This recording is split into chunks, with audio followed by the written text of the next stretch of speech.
I'm Bryan Winkle, I'm a director of SIMIODE, and with me is Kurt Bryan, who's a professor of mathematics at Rose-Hulman Institute of Technology in Terre.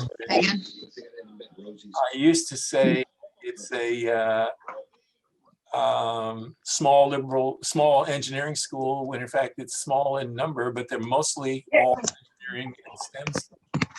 So I'm going to ask people to mute their mic, please, when they come on, so we don't hear clicks and dogs. Thank you. And basically, Kurt and I worked together years ago in the 80s when he was a 12-year-old, very precocious assistant professor teaching at West Point. We taught a differential equation course together, and we tried to come up with modeling activities for each class. We realized that this was hard. And on our end of course evaluations, we asked the students for their comments, and they said, we really liked when you were on and did the modeling, and on the days when you weren't, which we lectured because we just couldn't come up with stuff, we didn't like it as much. And I think for me personally, that was a wake-up call that said they really did respond to it. And it helped channel my preconceptions that modeling was good even more. And all along my life, I've been more and more convinced of that, to the point that when we were in SIMIODE and thinking about building sustainability, namely supporting this project without NSF funds forever. Patrice is on here, and she's our lead PI in our current grant, and we've applied for another one. So I'm not discounting NSF, but I'm saying you gotta go on beyond that. And so one of the sustainability efforts was maybe to produce a textbook to offer students online at a modest cost, so that we could generate some revenue and also commitment on the part of students. And I thought, I wonder who I could ask to write that. And several people on this screen right now were in my mind, but the one that came out highest was Kurt Bryan. And when I asked him, he pretty much said, let me think about it, but not too long, and then said yes.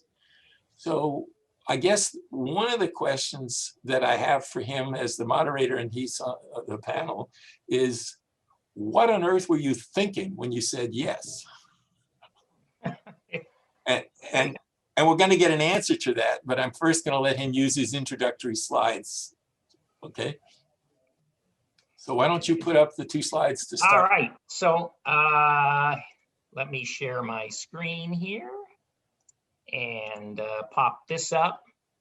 So I'll show you this. I only have 2 slides, so I'll show those in a minute. But yeah, Bryan approached me a little over a year ago and asked me if I'd write a text for SIMIODE. I'd written a number of projects for SIMIODE, and I don't know, writing a DE text was right up there with like sticking a fork in my left eye and things I wanted to do. But then I realized he wanted me to weave SIMIODE stuff into it, and there's tons of good projects in SIMIODE that are very much like I taught DE for the past 30 years. And in fact, Bryan's heard this before. When I started teaching at Rose-Hulman in 1993, the fall of 93, I was assigned the usual light two course load that all new faculty are given.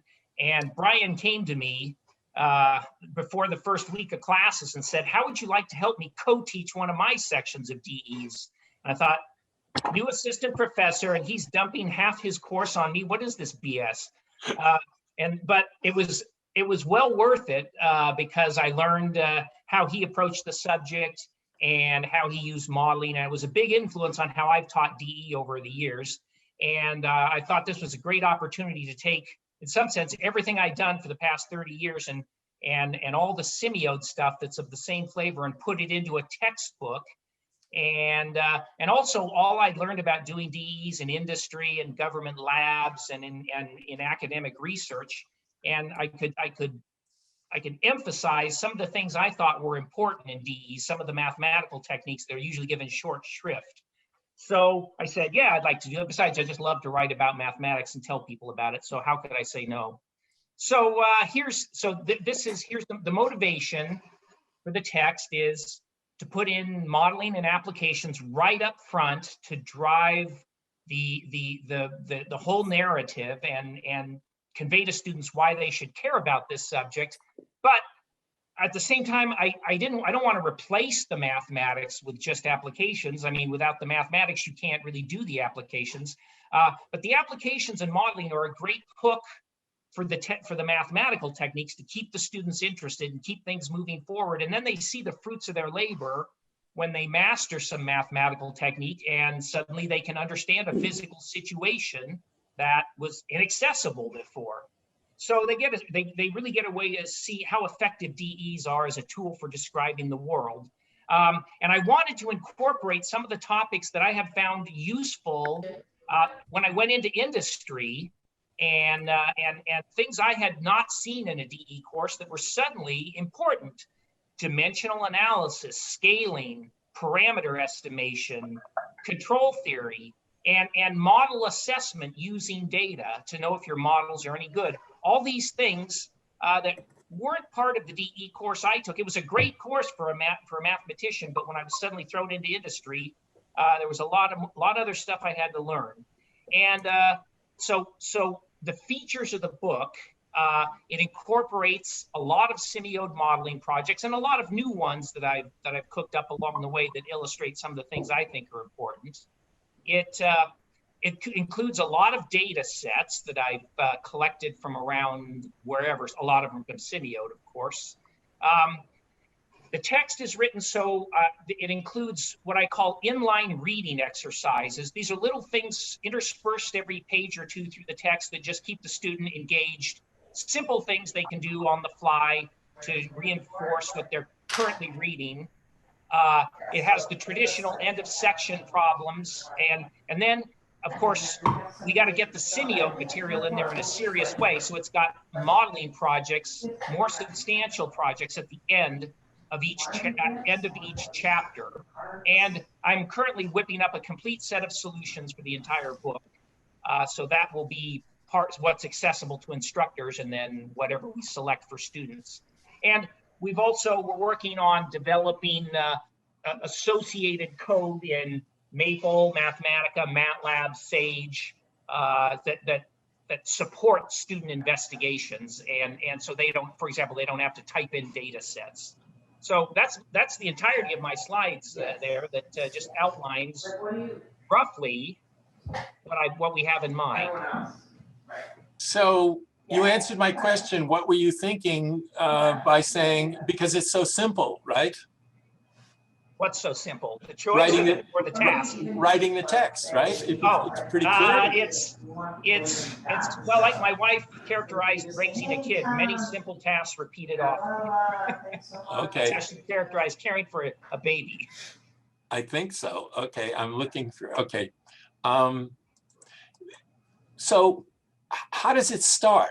I mean, what does the text look like at the beginning? Do you go through and say, there are first order, second orders, you know, the categorization, or? Well, the order of topics is fairly traditional. The first chapter is devoted entirely to 3 models, modeling a sprinter, modeling essentially a compartmental model, like a salt tank model related to drug delivery. And then there is a third model related to biological modeling, population modeling. Right off the bat, I present those 3 models so that we have those to hang the analysis on for the first few chapters, things that we have a reason to want to know. How do you separate variables? How do you solve linear DEs? Why do you care about parameter estimation? Why do you care about numerical methods? These are touchstones that I come back to time and time again when we learn new techniques. We apply them to those models and progressively learn more and more about them, and enhance the models too.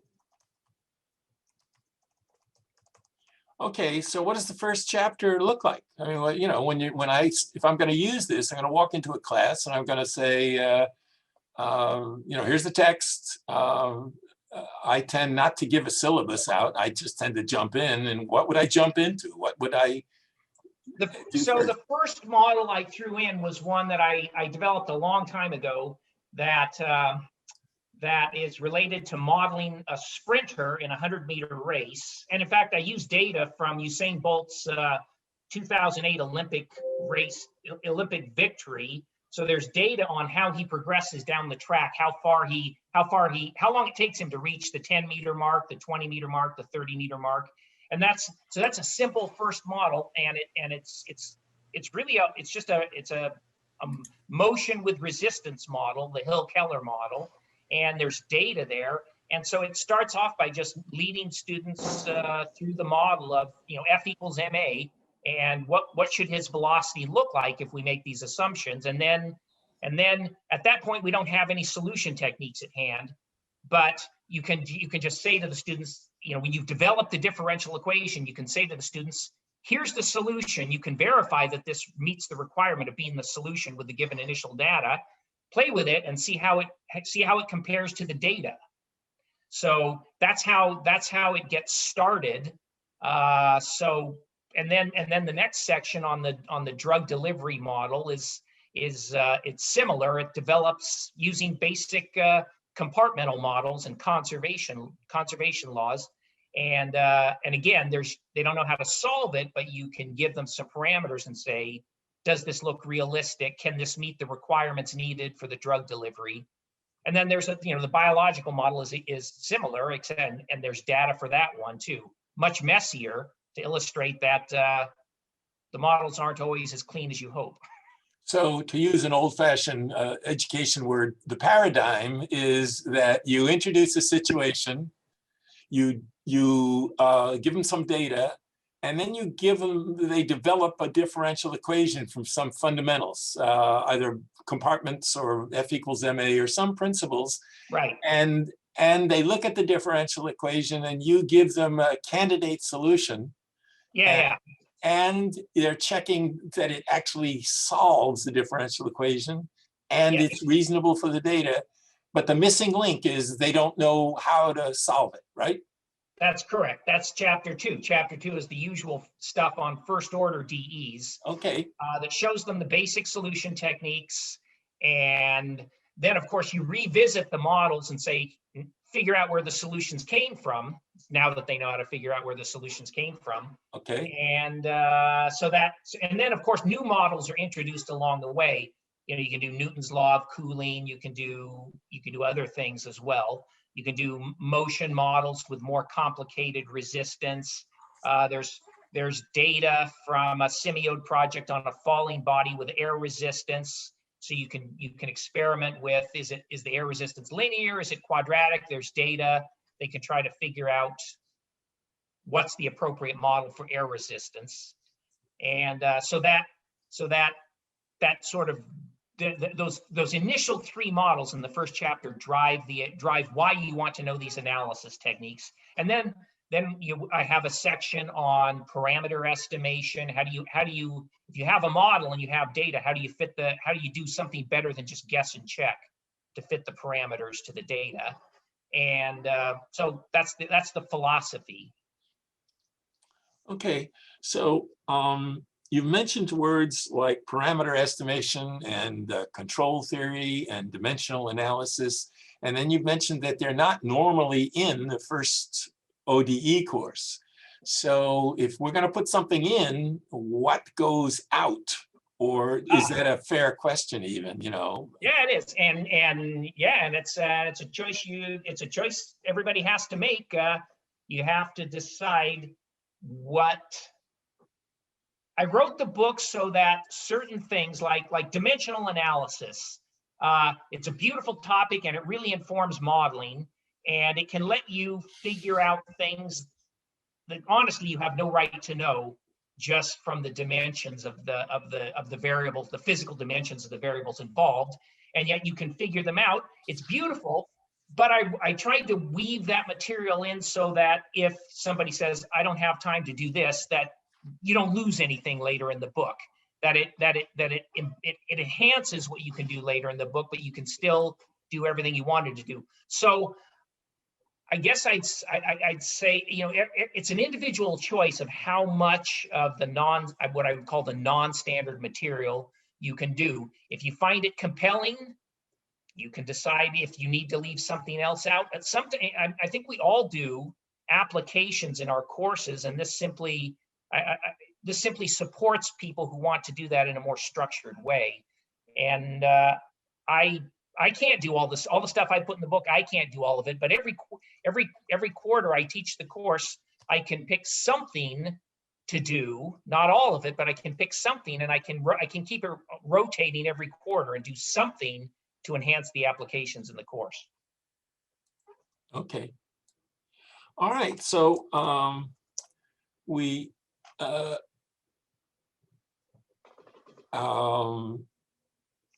the issue then is what kinds of questions, concerns, or curiosities you have about this text. We've had several people talking about how you can get access to it.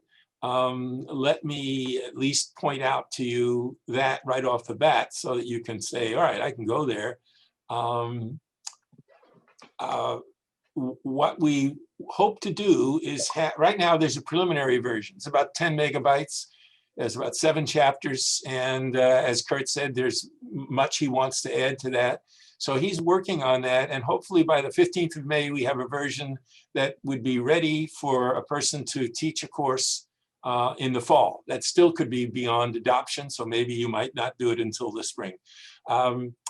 But currently, if you're interested in the version that's now available, it's preliminary. It's about 10 megabytes. If you'll just write to me, the director, as it says in the message and online at the SIMIODE site, I'll just whisk you off the file, send it to you on email. And 10 megabytes isn't that big, but it's more than, you know, the JPEG of your children. Not much. Not much. Okay.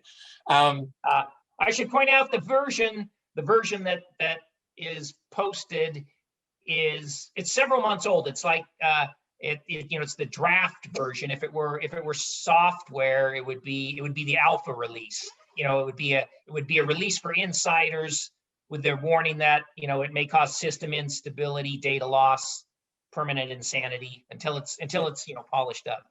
Well, we like to think we're insiders, although I'm not so sure. That's what I mean. Yeah, for this group, it's good. Okay. And of course, we'd like to hear feedback. And as an editor of many years, I always like to hear about corrections.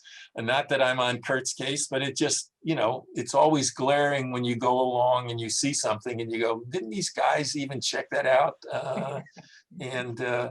So are there questions or issues or things you want to know more about this text? I'll do this throughout our conversation. Just, I think you can unmute your mic and ask them.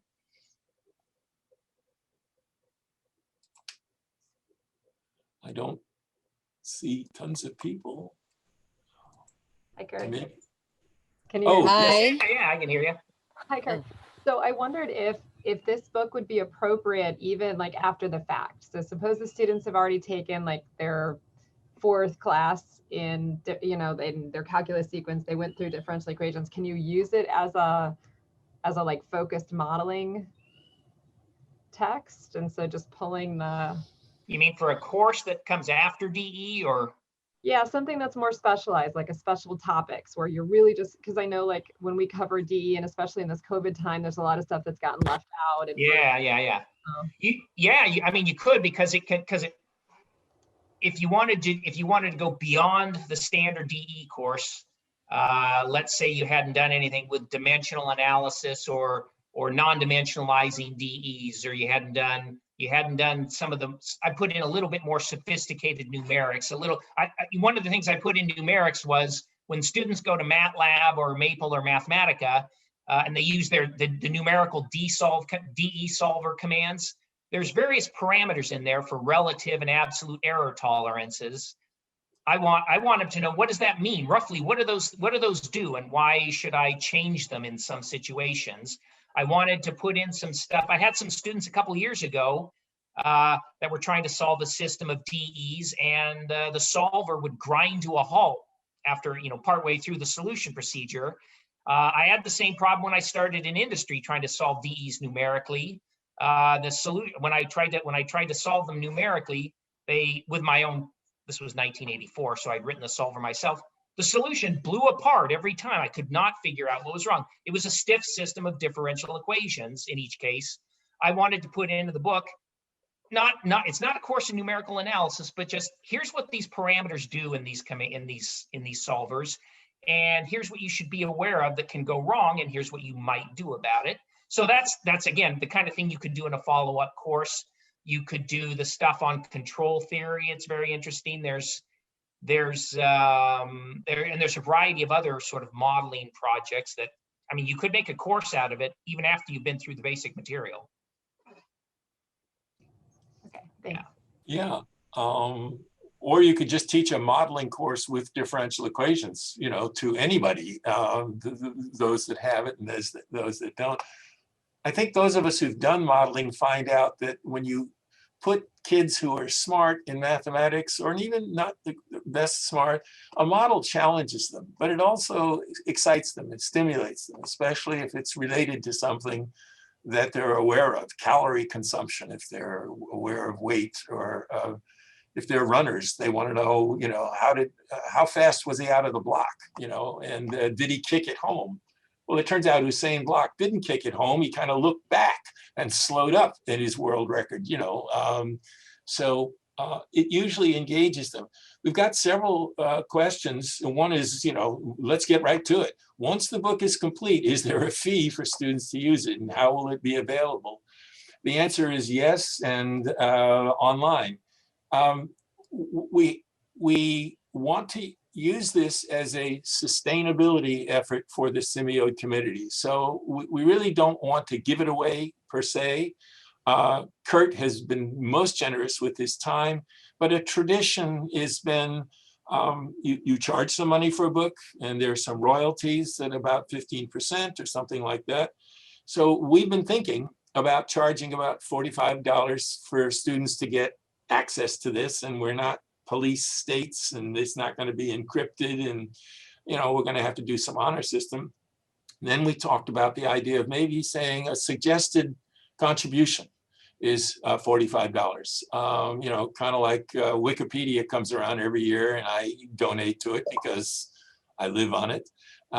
So we have to think that through. Meantime, we're concentrating on producing it, and that's why we're talking to you today. But it is something that is meant to generate funds for SIMIODE. I draw no salary as a director. We do have expenses, and to keep the platform going. We can talk about that some other time, but the fact is that it is part of some economics. At the same time, it's vibrant, it's alive, it's new, it's refreshing, and maybe it's for you and your courses, and that's why we're sending out the preliminary copies. So that's our plan.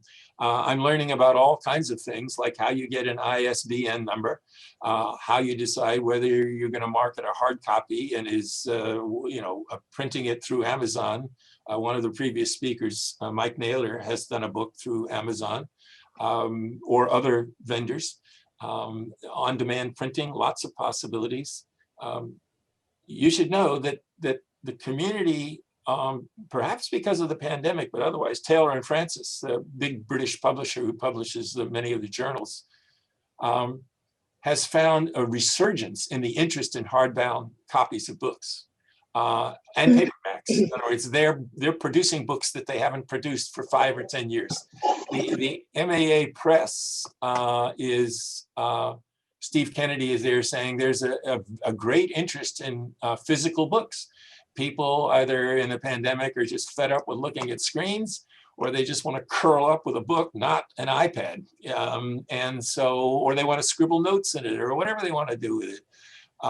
So it may be that's the way to go, but for our first pass for next fall and spring, we're going to make it an online version. And of course, that may change even before we start if something encourages us to do that, including faculty saying it really would be better to have at least a hard copy. But that's it. Brian, I would have to check with my school, but this is Kate Kozak, but at my school, we have to go through our bookstore to buy books, to order Okay. books. So we'd have to see how we could do this if it's not available as a hard copy anywhere. Yeah, there are lots of snags that have to be worked out that are unique, not just that one situation, but I really appreciate that.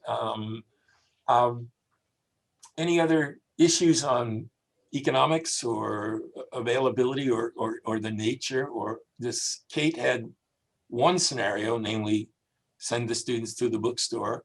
By the way, Kate, do they sell online books to the bookstore? They do. And then we have some open source books that we sell hard copies to the bookstore also. Break to just get some chips. Yeah, you ought to know that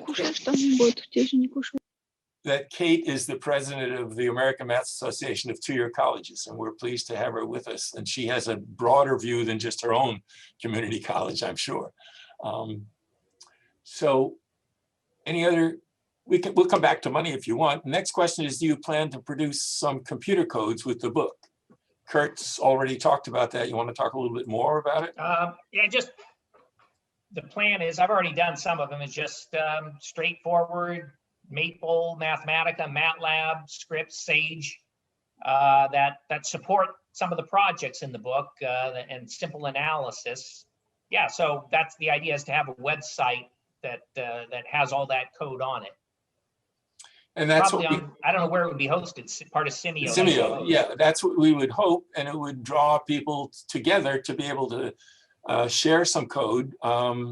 You always have the problem, and I see Sean is here, so he's a student. You always have the problem with students who are really proud of their work, and before everybody submits the homework problem, they post it up, not to be deceptive, but just to be pleased, you know, I've got the answer.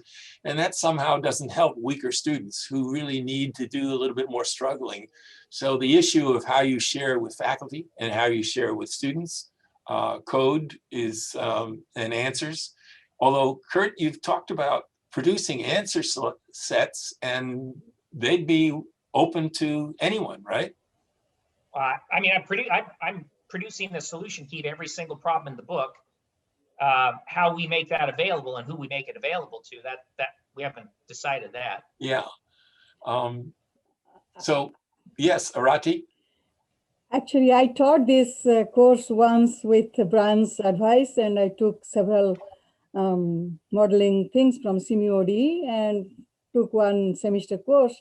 And actually, I tried to do with Excel because I found our students are not equipped with high learning languages. So everything I tried to do with Excel, and doing parameter estimation was great, and they could do it very well. So okay. That was one thing that some people are not, they don't know Mathematica or MATLAB or Maple. They can do everything with Excel. Okay. That you know, there are other, there's R, and of course there's GeoGebra, and there are other kinds of software that people use, and we would have to develop a cadre of people might be wanting to contribute some of those. That's part of the community we would try to build around the text. Yeah, that would be helpful if we could have a kind of a communal place to put code that supports the book. Yeah, one of the things, going back to economics, is SIMIODE is an open education resource community. So all of the resources at SIMIODE are open and totally available. So even if they're included or mentioned in this text, they're still there to people use. What this text provides is a weaving through materials for people to use. And that is the reason that we feel it's reasonable to charge something for that, but all the other resources would be there totally free. So yeah, we'd like to reduce some code. Glenn Letter, who spoke earlier in our conference, was essentially talking about the value or lack thereof of linear systems. I think people could discuss that at length. Certainly the second thing you introduce is linear compartment systems for drug absorptions, and that's a pretty standard system. So I don't, I haven't got an answer to whether we should concentrate on linear. It's really up to the individual instructor. Okay, there's a question about a data site. We've talked about that. There's a lot of work to be done in this text. Let's talk about that. By the 15th of May, we intend to have a text that's readily been benefited from your comments, benefited from extended edits, from some reviews, from revisions and revisions and revisions. What we don't want to have is a version that's good for one day, and then 2 days later, a version that's good for that. We want to make a commitment by mid-May and let it ride for a while. I think Kurt is also personally committed to writing 2 more chapters. I'll mention that in a second, but the book would stand alone for an ODE course. Absolutely not be a problem. And incidentally, have the qualitative analysis aspect as well. I mean, it has a broad set of approaches. The 2 topics that Kurt wants to work on, I'll let him tell you about the work during the summer. I'm only aware of one, but. Well, the Fourier series and boundary value. Oh yeah, I consider those sort of hand in hand because, Agreed. I mean, they are distinct topics, but yeah. The intent is to add a chapter, because a lot of people do this, is on boundary value problems, maybe one-dimensional heat equation, wave equation, and Fourier series. So I'm going to write. I've already essentially written that chapter too. It's just it's not in the book yet. It's drafted, but of course I want to go over it again and polish it up. And so that would be. It would cover all the standard topics, including linear systems, nonlinear systems, an introduction to boundary value problems, and Fourier series. All of that would be in the book. Yeah, and I have appendices, for what it's worth, brief appendices that give a quick treatment of complex numbers for student reference. There's an appendix on the basic matrix algebra that students need. Now, these aren't intended as necessarily standalone instruction, but they could form the skeleton of standalone instruction, but they're intended mainly to fix common notation in the book and provide a refresher for students and as a quick reference at the back. I also put in, an appendix that has more on modeling circuits. Now, for some reason, most mathematicians I know really hate circuits. I do not understand this, but nonetheless, in most books, circuits get a quick treatment. I put in, maybe it's because I teach so many electrical engineers, I put in an appendix that goes more in depth in why circuits are governed by the ODEs that govern them. It's not a course in EMAG, but it goes from why differential equations are appropriate to model the standard RLC circuits, and goes right up through what is this idea of impedance that you encounter in electrical engineering, and why does that come out of the DEs. So that's in there if anybody likes to do more with circuits. But again, it's an appendix, so take it or leave it. Yeah, one of the things is when you write a book as adventurous as Kurt is trying, you think about all these things. So he put in a little section about optimal control. And I've always introduced optimal control ever since I ran into Tom Banks and had a sabbatical at Brown in applied math, because I thought it was cool. And I also felt you could point students to the future. You could show them some things that this mathematics touches and could relate to that are really exciting, more challenging than we're willing to do with this course, but in the future. I'm looking at Rich Laverty, and you could say in the sections of Laplace transforms, you could do inverse numerical Laplace transforms. And I'm going, that's a legitimate topic. And he spent a lot of time in his career doing that, but maybe that's not to be in this book. On the other hand, you could have an appendix that had just that. I don't think this course is one that's limited to those topics, and a brave teacher might want to bring something that they are really passionate about, deeper, and that would be part of the book community that we would be developing. Will there be anything about Lyapunov functions? I thought about that. You know, I'm so tempted to put in everything I've ever found useful. And part of me says, oh, it's an electronic book. If it's 10,000 pages, fine, it doesn't matter. They don't have to carry it around. And I've been thinking about this very question about whether I should put in stuff on Lyapunov functions, because I've done that in class before with good classes. I don't know. That's in the section that is that I'm currently drafting on sort of further topics in systems of DEs. I don't have any, I got to mull that over a little bit. Okay. I would love to put that in. Yeah, Kurt has a strong applied mathematics background, and he wrote the text that he wrote before this with the head of the department at Rose-Hulman was on signal processing. So he's very interested in lots of kinds of topics. I'm always feeling challenged when I'm talking to people like Kurt or to Rich Laverty or Tom Judson. I'm looking across the screen here, or Mark or Mike Carls. My background is in ring theory and algebra, and I don't know what on earth I'm doing in this field. I think I do know what I'm doing, but I don't know how I got here, but I'm finding it fascinating. But there are times, as Sean asked about Lyapunov and other text concepts that are ingrained in applied mathematicians, that at times I go, oh, I never really dove into that. And I check to say I need to look into it. And it would be nice to have it in this text, because it would make the faculty members who haven't seen that but have heard about it move on. But let's concentrate on what you've done so far rather than, keep pushing the boundaries. Let's see, we have questions. Yeah, Tom Judson, who runs the, do you want to speak a little, Tom, about what you do in relation to this?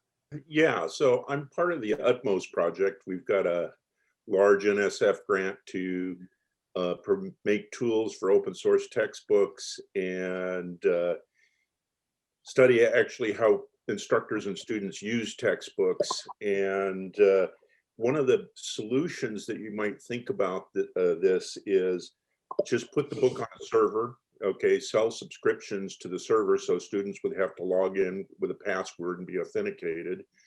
And for the bookstore issue, our students have to go through the bookstore too, and we've been able to work out deals with CoCalc, which is a platform for Sage, where students just go over to the bookstore and if they have to, and purchase something from the bookstore.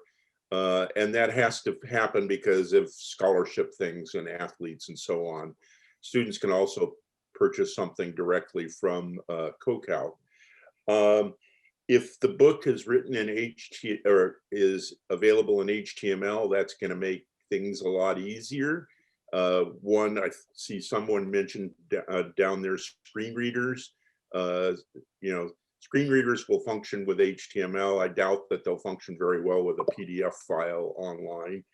The ideal solution you might want to think about is, and this might be down the road, is rewriting the book in pretext, okay, which is one of the things that has come out of this Utmost project. And pretext started about 10 years ago. And my first excursion into pretext, and actually the first book written in pretext, was my abstract algebra book, okay, which now it's in pretext, but I run it through a processor and it automatically produces the HTML. I can also produce a print version, an electronic PDF, EPUB. Okay, the book has even been translated into Spanish, and next this coming fall, we hope to be able to put out the first Braille edition of the abstract algebra book. And all this is done by the converters. I don't have to do anything. So that's something to think about. Yeah, I've been aware of all, and maybe some of you have, because of the notices you might have seen about the work that Tom does.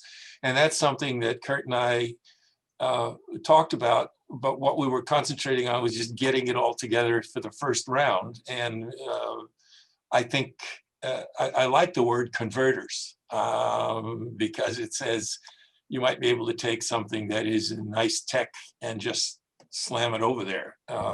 And the work that they're doing, which is marvelous to produce Braille, is very, very, very praiseworthy. We thank you for that. So.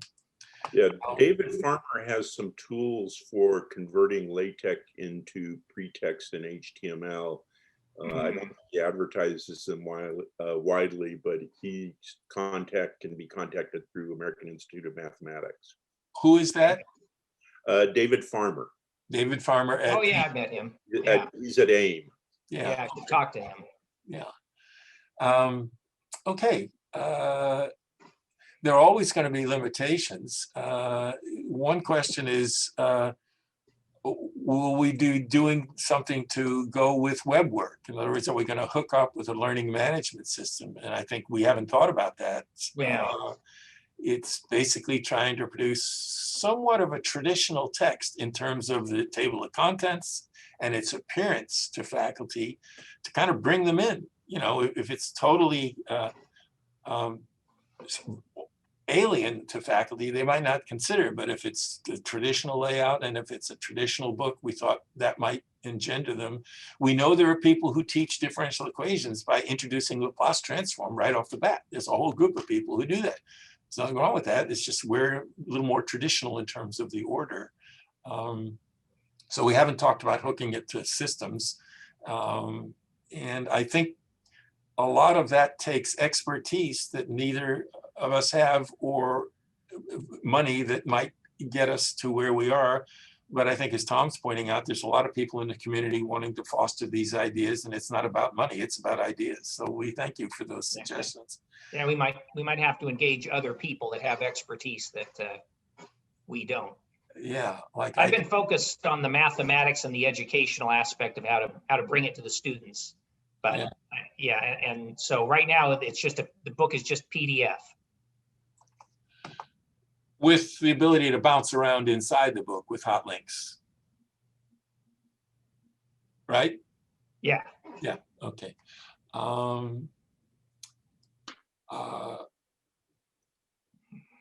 Yeah, so we've gotten several additional comments. Let's see. We are pretty much near the end of time. Are there any pressing questions, suggestions? Anybody looked at it and have some observations or ideas about improving it?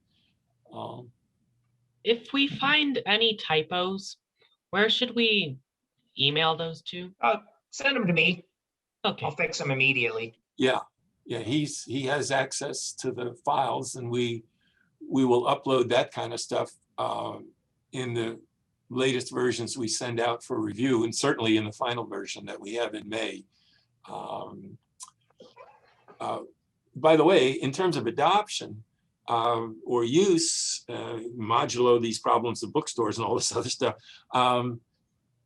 the text that's there now is the essence of what will be there. What isn't there is some of the added features, some of the final editing of you know, just not finding a typo. I love to tell the story of when I was doing a journal and I was complaining because I'd get the issue from the printer and I'd open it up at random and there'd be a typo, you know, and I was the editor and I just always felt embarrassed. So I called one of my other editors and he sent me a copy of the Minneapolis Star-Tribune. The whole back page was an auto auction ad. So wholesalers buy cars and then they sell them to used car dealers. And there on the top of the page in 72-point font was the word public auction, but the letter L was not present. So what does that tell you about typos? And he said to me, don't feel so bad, you know, and I've always remembered that, but I still feel bad. So we work hard at doing that. William Feller, whose classic probability book, said, if you find a typo, I will send you a Hershey bar. I think he sent out 7 in the 30 years that book was, you know, prevalent and Feller was alive.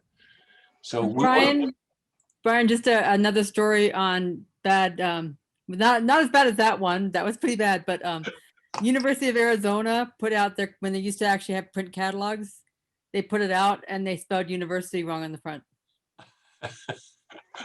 So it suddenly had a sticker on all of them to cover up the university with the right spelling. Yeah, this is, this is life. Well, let's not concentrate on all these negative. Let's concentrate on the positive.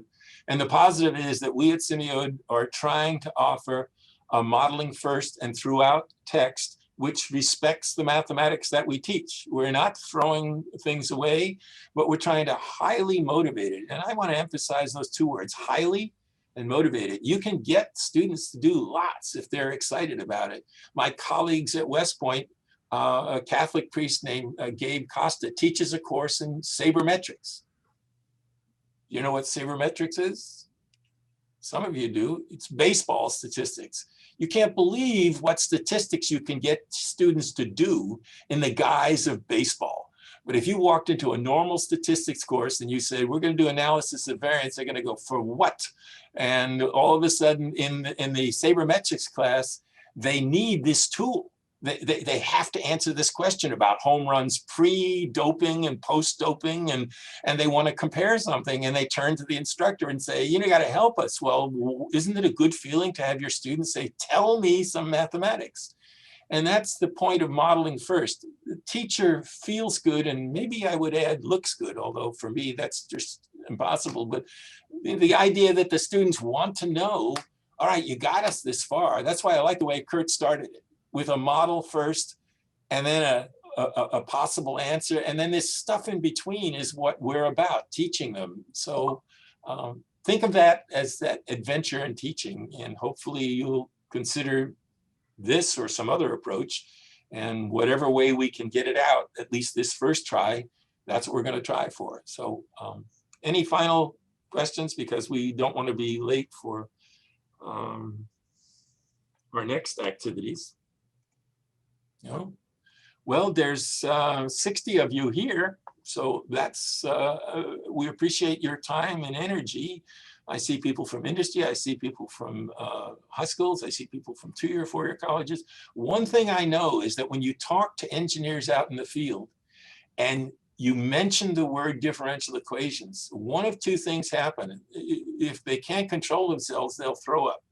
And the other possibility is just roll their eyes like, oh God, I can't believe you're going to talk about that stuff. And I don't know that it's universally true. Some of us are mathematicians and all we cared about was existence theorems. I was in algebra, that's all I cared about. But I think engineers appreciate the fact that you're going to try to motivate some of the mathematics. They may never use differential equations. Okay, I mean, everybody knows every time you write F equals ma, you're actually writing a differential equation. Okay, whether you see it that way or use it is not terribly important. Well, I want to thank you all. We're down to 58. We're going down to 57. We're going to go down and down and down and down in numbers. And if you want the text, just write to the director at SIMIODE and we'll send you the file to look at as it stands with typos. Hopefully nothing as bad as Kate and I described. We'll look forward to your feedback. Yeah. Any closing thoughts, Kurt? Yeah, thanks for coming and give us feedback. Yeah. Somebody asked if we want feedback between now and the final version, and absolutely. Yeah.